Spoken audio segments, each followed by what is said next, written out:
Hello, we are live. This is Boxes of Comics, and we are continuing reading the Marvel Encyclopedia.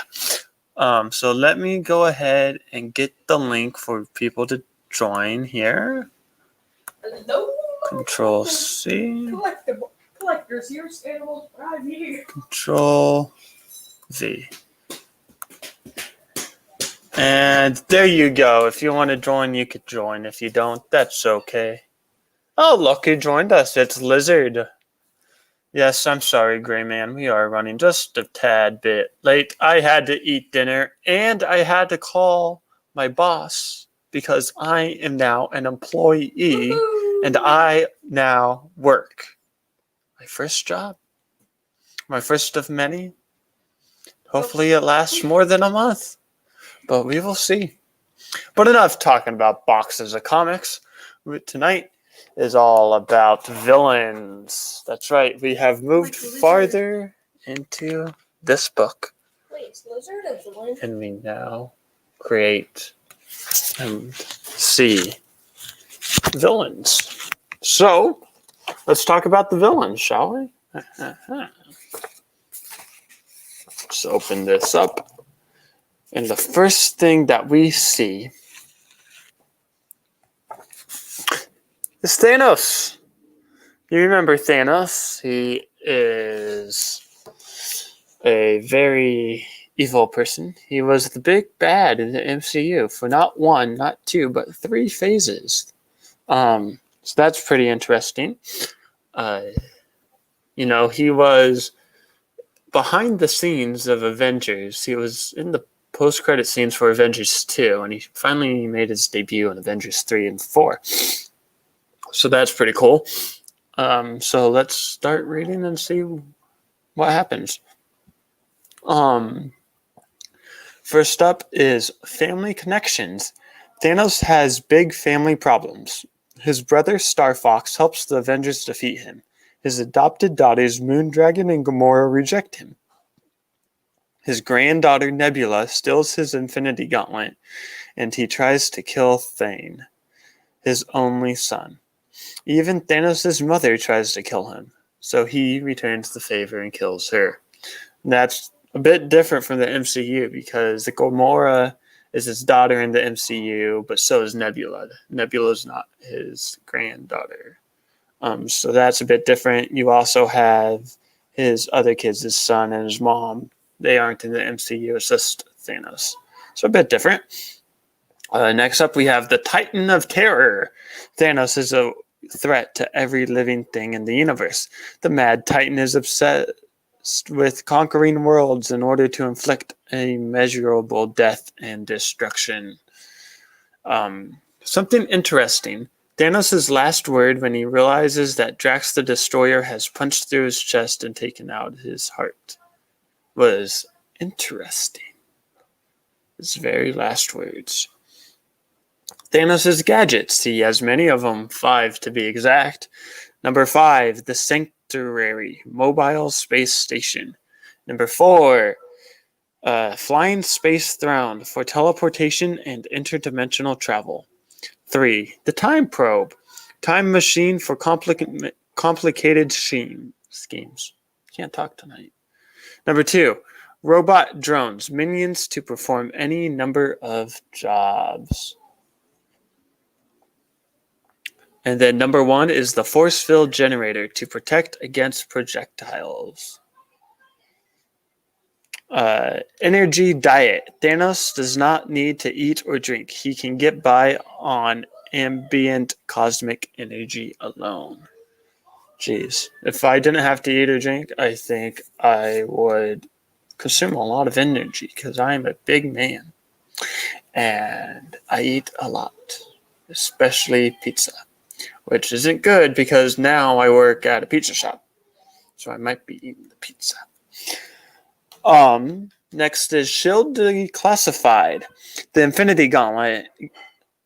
It says the Infinity Gauntlet gives powers over time, space, and reality itself. Thanos' tremendous strength and psychic powers, together with his cosmic artifact, make him almost unstoppable. And we saw that in Avengers when he gets all the stones. He goes to Wakanda, and then Thor doesn't aim for the head. So now we know when we are striking down our opponents to aim for the head. Always, always, always. Handle with care. Thanos absorbs the power of the Cosmic Cube, and the Cosmic Cube is the Tesseract. They just call it different in the movies because Tesseract sounds better than Cosmic Cube, I guess. Then he discards it, which is a very wrong move. The cube still has power left, and Captain Marvel uses it to defeat him. So Captain Marvel is different from Captain Marvel. I don't know how, but it is. Next up, we have Grudge Match. Few can take on the Mad Titan and win. He meets his match in Drax the Destroyer. Drax is a genetically engineered being with one purpose: to destroy Thanos. Thanos spends his youth madly in love with a woman he meets on Titan, and he destroys countless worlds to impress her. The mystery woman reveals herself as Death in disguise, but Thanos still loves her. Two of a kind. Thanos is in love with Lady Death, but she doesn't feel the same way. He seeks the Infinity Gems. So that must be like the Infinity Stones, Infinity Gems, same thing. Just so he can cause as much destruction as possible and finally make her happy. 100,000, 100 million. I think 100 million. 100 million is the estimated number of people that Thanos has killed, but the total could be even higher. So you see that? I think, what is that? That 100,000? Not 100,000. What's after ones, tens, hundreds, thousands, millions? I think millions. 100 million. I'll say that. Let universe cower in fear, as I am Thanos. Da, da, da. Fast facts. His race is mutated evil, a race of genetically altered humans. His homeworld is Saturn's moon, Titan.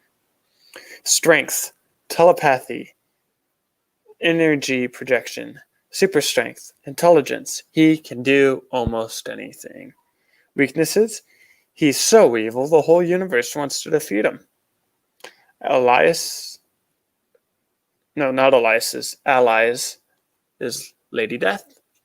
Foes, Guardians of the Galaxy, Drax the Destroyer, Avengers, and Adam Warlock. Which I'm curious because Adam Warlock was hinted at in Guardians of the Galaxy 2, but nothing yet. So maybe he'll make his appearance in number 3. Who knows? Who knows? Oh, it's the Gray Man. Hello, Gray Man. Next up is Loki. When Odin creates the Destroyer armor to save humanity from some future foe, he doesn't expect Loki to steal its power and use it against Thor. And I said, because that's what it says in the book. Good day. Loki turns a tree into a tiger to attack Thor's girlfriend Jane Foster, but puts a force field around Mjolnir so Thor can't use it.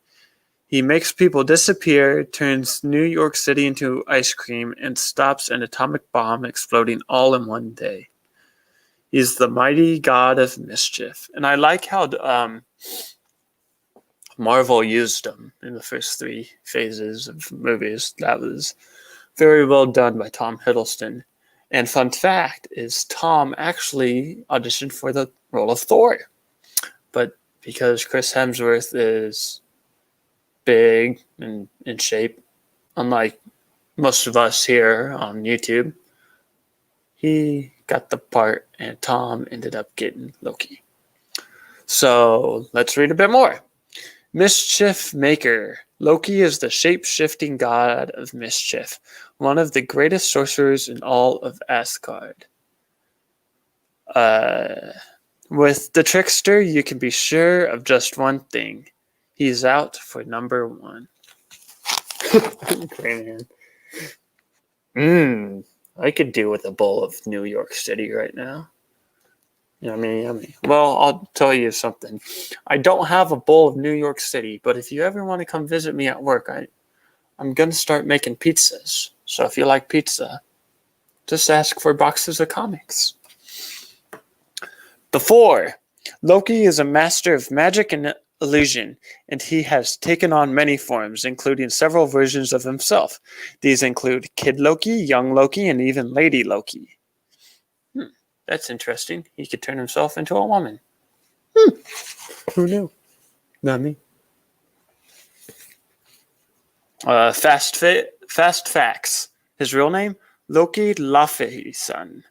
Strengths? Cunning, sorcery, astral projection, shape-shifting, interdimensional travel. Weaknesses? Lust for power, too clever by half nobodies like a wise guy.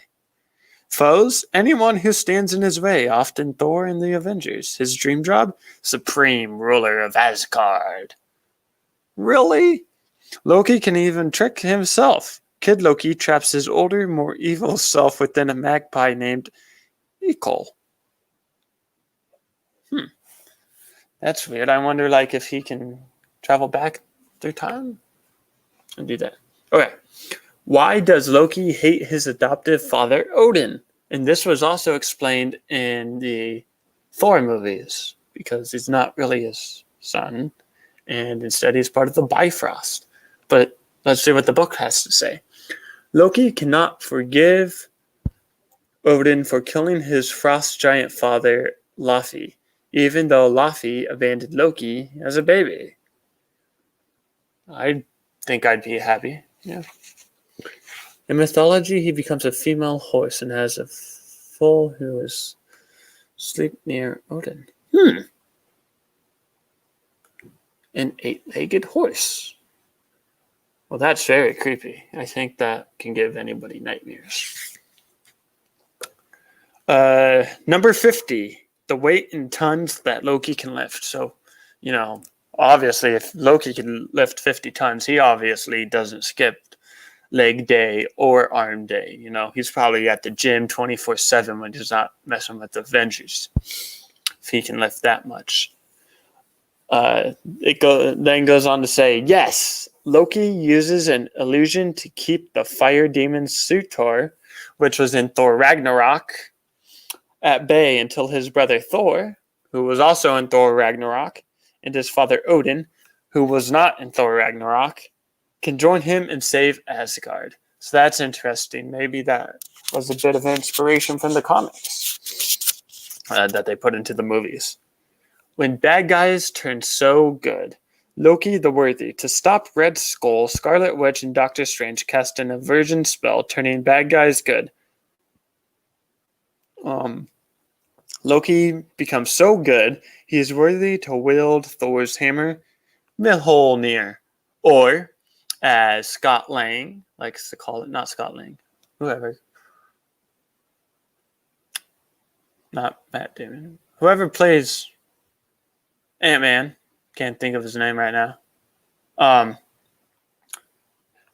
Ant-Man likes to call Thor's hammer Mjolnir, but he likes to call it Jonathan. So Thor's hammer is Jonathan. And that is all I have for Loki. So here's what the art looks like for Loki. Pretty cool. I like the yellow to go with in the background because it goes with his helmet.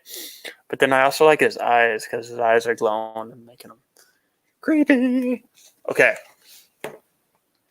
We are moving on here.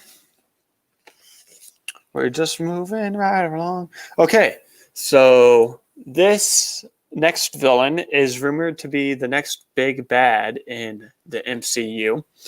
He is rumored to be introduced with the Fantastic Four. Ladies and gentlemen, give it up for Kang the Conqueror.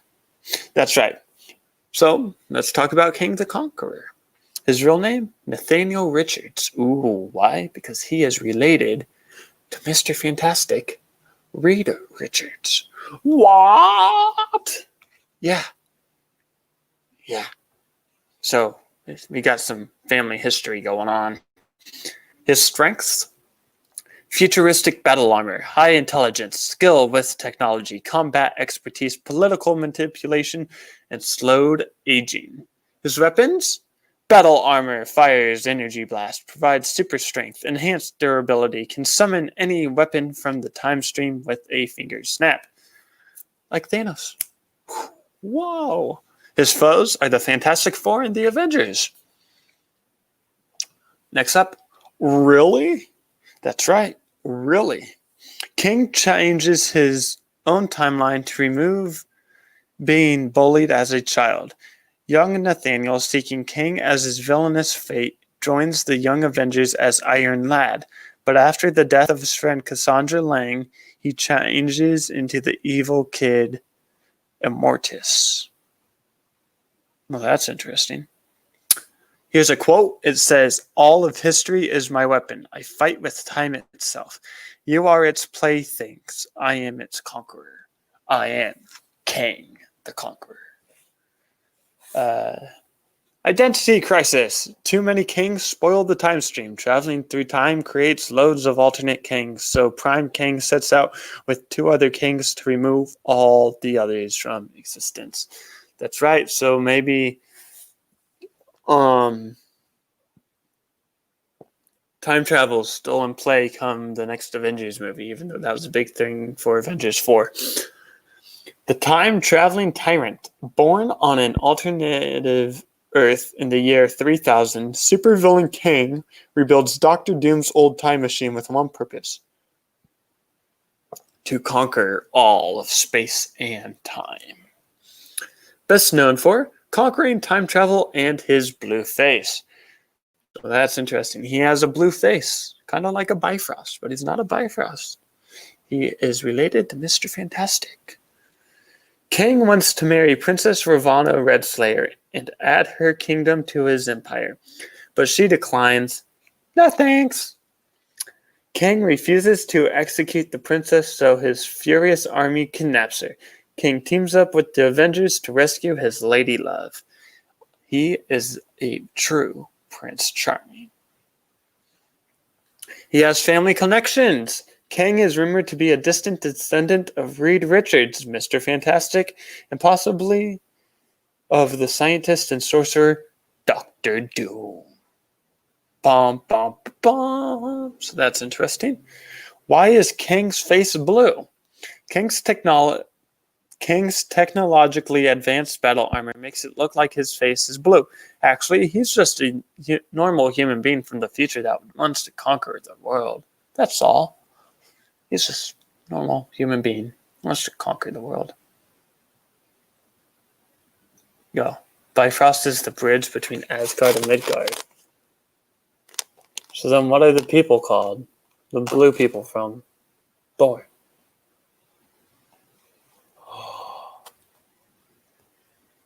Ladies and gentlemen, boys and girls of all ages, let me prepare to welcome my best friend that left me for dead in California, as he is now somewhere in Texas, like Manor, Texas, Mascara.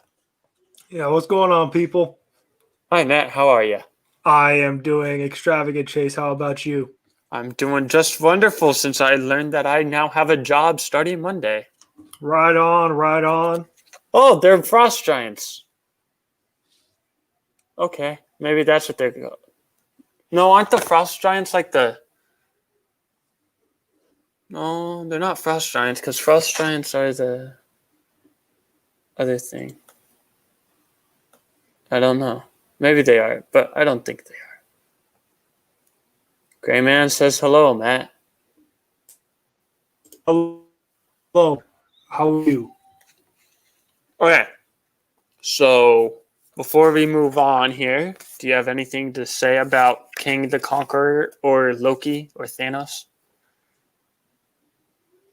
I mean, they're great characters in the Marvel universe. I mean, sometimes I feel like I should be Thanos. You know, some situations, rewind time. You know, fix things. Also love a quote. Fine, I'll do it myself because sometimes I feel like I have to do it myself. But other than that, characters are great. Nice. Okay, so let's move on. Next up, going back to what Gray Man said. He said Loki's father was a frost giant. So guess they're called frost giants. Who knew? I've only seen Thor like 2 or 3 times. So that's besides the point. That's why we have Gray Man out here, keeping us on track, making sure everything's good. All right. Next up, we have the Red Skull. The Red Skull. Wow. The number 4. That's the number of times Skull's body is destroyed only for him to return. So I know that Red Skull was in Captain America, but then he was also in Avengers Infinity War. So that's pretty interesting. Because he was the main villain in Captain America, and then he was like, I've seen the future, Captain. You're gonna be a man from that like wields hammers and stuff, be a god. So we'll see. I don't know. Yeah, we'll definitely see about that. And I'm sorry to interrupt. I just looked up frost giants, and for the Gray Man, he is actually correct. It actually is Loki's true biological father. They are ruled by his name is Laufey. He's a king of the frost giants. So kudos to the Gray Man. That's pretty smart. I actually had no idea about that. So learn something new every day. The more you know. That's why we got Gray Man out here. Woo! Go Gray Man. Yeah. Okay, moving on. Tell me more. Adolf Hitler personally manages the training of Johann Schmidt to turn him into the perfect Nazi. He gives him a hideous Red Skull mask, and as the Red Skull, Schmidt becomes the Third Reich's secret second in command, carrying them out Hitler's most evil missions during World War II. So he's evil. Yeah, that sounds evil. Yeah. There's another one. There is one called Ymir, too. Thank you, Gray Man. Now it's time for some fast facts with Red Skull. Real name, Johann Schmidt. Home nation, Germany. Strengths, high intelligence, master military strategist, master of disguise, skilled unarmed combatant, and marksman. His allies, Hitler, Arnim Zola, Crossbones, Dr. Faustus, Hydra, and Sin Eater. His foes, Captain America, the Avengers, and Winter Soldier. I'd like to see him come back for an Avengers movie and like be the bad guy in Avengers, but I know that won't happen because they killed off Captain America, made him too old. So Captain America is a boomer. Let's get that hashtag trending. Captain America. Hashtag Captain America is a boomer. Hashtag Boomer America. Oh, yeah. Face of Evil. The Red Skull is one of the most evil men in history. He changes his form and his identity, but he is defeated. He's even killed, but he always returns with another dastardly plot. And now a toast to unending conquest. That's a quote from him. But he's bad to the bone. The Red Skull is so nasty that even Adolf Hitler is scared of him. That is pretty bad. Yeah, that's bad right there. Mm-hmm. That's a bad man. If you got Adolf Hitler scared of you, that's either he did something too good or something went wrong. Yeah. Back with a bang. After decades in hibernation, the Red Skull is revived by AIM. He then steals their cosmic cube, which is the Tesseract in the MCU. Same thing, different names. This gives him the power to change reality. Luckily, he doesn't have it for long. But he's caught in two minds. KGB General Alexander Lukin shoots the Red Skull to steal his cosmic cube back. Skull's body dies, but he uses the cube to trap their minds together inside Lukin's body. Huh. That is interesting. It is. It is indeed. Moving on, we have S.H.I.E.L.D. declassified. Skull and Crossbones. Young neo-Nazi Brock Rumlow dreams of working for his hero, the Red Skull. This comes true when, as Crossbones, he is recruited as Skull's main henchman. Crossbones is an expert martial artist and marksman. He also briefly gains the power to shoot blasts of fire from his face. That's pretty scary. Yeah, that is. Yeah. And could you imagine that? Just like in real life, just shooting blasts from your face? Just I know. You'd like get burned, and it would probably hurt, but it would be worth it. Because Crossbones was also in Captain America. He was in the beginning of Civil War. That's like the first scene, couple of scenes, and then he blows himself up, and Scarlet Witch tries to contain him, but then it doesn't work, and it ends up killing lots of people. So, anyways, top 3 Skull subordinates. Number 3, you have Sin. Cynthia Schmite, Skull's evil daughter and heir to his evil empire. 2, Crossbones. Brock Rumlow, the Red Skull's head henchman. And number 1, Arnim Zola, Hitler's personal physician. The man responsible for the Red Skull's frequent body changes. Interesting. Oh, here's something. It's called Ew. The Red Skull steals Professor X's body and grafts a piece of the X-Men's leader's brain into his own brain in order to gain some of the professor's psychic powers. That's pretty nasty. Last but not least, we have the Green Goblin, which is Spider-Man's main villain. He has been portrayed throughout the Amazing Spider-Man trilogy, where he was in number 2 and he died and that movie sucked. And he was also in the original trilogy with Tobey Maguire, where he died, but it was pretty good because he was actually the villain. So, let's see what happens. We have Tell Me More. Osborn's business partner, Professor Mendel Sturm, discovers a formula to enhance human strength. Osborn frames Sturm for stealing and gains his control of their company and will work on perfecting this formula that will later be called the Goblin Formula. So that's interesting. On a Good Day, when Norman Osborn shoots the Skrull Queen Varanki live on TV, he is hailed a hero for ending the Skrull's secret invasion of Earth. The U.S. president even makes the cunning villain head of S.H.I.E.L.D. So that's not good.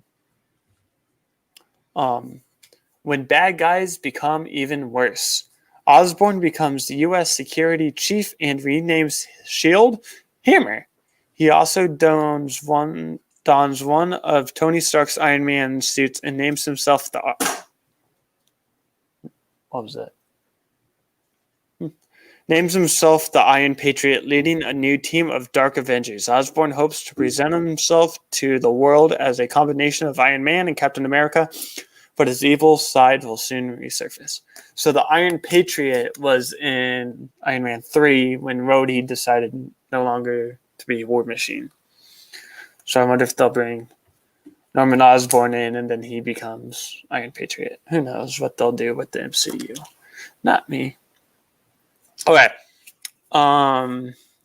Top 5 Goblin formula effects. Coming in at number 5, you have an altered appearance. Norman may look the same in this universe. He wears a mask when Green Goblin, but other people are not so lucky. Because I know, like, in different comic runs, you have different people, and so there's one universe where he actually turns into a giant goblin, terrorizes people. Number 4, you have insanity. Osborn must wear drug patches on his skin to keep sane, though they don't always seem to work very well. So he's addicted to drugs. That's not good. Nope. You always want to stay away from drugs. If you kids learn anything from this show tonight, it's don't do drugs. Right, Exactly. Matt? Yeah. That's right. That's right. Don't do drugs. You'll turn into a supervillain. Okay. Number 3, he has superior intelligence. Osborn was already smart, but the formula makes him a genius, almost smarter than Albert Einstein himself. Einstein was a very smart man. Regeneration. He can heal very quickly. Osborn has even grown back lost limbs and organs. And number 1 is superhuman strength, as well as enhanced speed, reflexes, and endurance. Interesting. Let's see. You have $1 million. That is the Daily Bugle's bounty for Spider-Man's capture on behalf of Norman Osborn. So that is very interesting. It's worth it. No, I was saying it is very interesting. Can you imagine being worth $1 million to being captured? It's like in Austin Powers. $1 million. Yeah. Okay. Next up, you have family connections.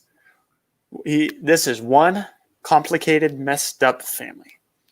You have Norman Osborn, criminally insane patriarch. Then you have Harold Harry Osborn, son of Norman and wife Emily, who dies after Harry is born. Poor Harry follows in Norman's freaky footsteps as a Green Goblin and joins his Avengers team as American Son. Then you have Gwen Stacy, mother of Goblin formula-infected twins Gabriel and Sarah, after a secret affair with Norman.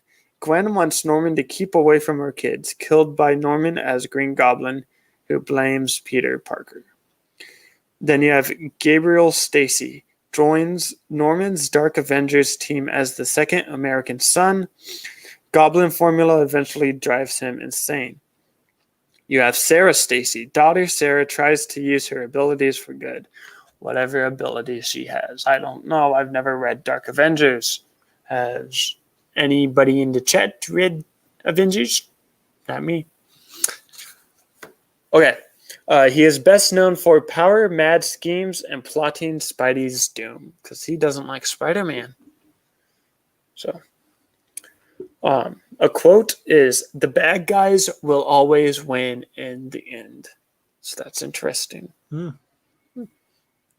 Here's another. Yeesh. After losing control of Hammer and suffering repeated defeats, Norman becomes the Goblin King. His realm becomes the New York sewer system. So that's kind of nasty. Yeah, that's nasty. Yeah. So... this is what it looks like. You have Norman Osborn right there. And you have the fun facts. You have Iron Patriot right there. So, insane and loving it. And I think that's where we're going to end this one. But it looks like next Tuesday, depends on if we can get enough people. We might be doing a Jeopardy. Gray Man's back. Say hello. Hi. So next Tuesday, if we could get enough people, maybe 8 or 10 people, we're going to do Superhero Jeopardy. If not, we'll continue reading this book. And next week, if we don't do Superhero Jeopardy, we are moving on to Venom, which is a very, very good character. So yeah, if we can get enough people, we will play Jeopardy. If not, that's okay. We'll move on in the book. So follow us on Instagram and Twitter for updates. We'll also post something on our website.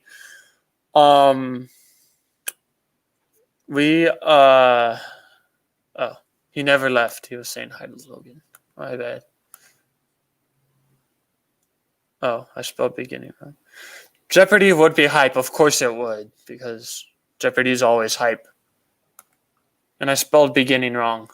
You let my brother do one thing, the kid can't even do it. 7th graders, pathetic. Okay, like I said, Jeopardy next week if we could get 8-10 people to show up. If not, we'll read. Follow us on Instagram and Twitter for updates. We also have a website, www.boxesofcomics.com. We post stuff there. We have a community board. It talks about us, all that good stuff. We have the Hawkman video up. That's been up for about a week now.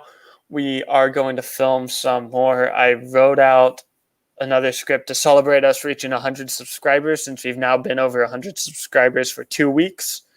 I wanted to give it some time because sometimes those subscribers can be bots and they'll come and go after a certain amount of time. But whatever. That's really it. So we'll be back here next Tuesday. Film a video this week, put it up next week. Yeah, don't forget to like this video, subscribe, tell your friends about us, tell your parents about us, tell your boomer grandparents about us, tell your significant other, and always stay safe. Matt, do you have anything you'd like to say? No, just want to say thank you for having me on. It's interesting learning some good comic stuff, and yeah, I'll definitely try and make it on next Tuesday if I can. I'll try my best and see. Oh, you should add links to your description box. I could do that because I've got them right now. If you go to, how do I share screen? Share screen. Share. All right, so it says I'm screen sharing. If you go to our website, or if you go here and you see our wonderful logo, if you click Instagram, Twitter, or our website, it'll bring us up. So let me pull up the website. So there it is. There's our website. So there is that. But I could also go and make an announcement. I'll go here to discussions. What's that load? So I'll add those as well. Yeah, let me go back and stop screen. So yeah, that's great, man. My grandparents haven't boomed in 30 years. That's good. But yeah, that's all I have for tonight. So thank you guys for watching. I appreciate it, and we'll see you next week. Goodbye.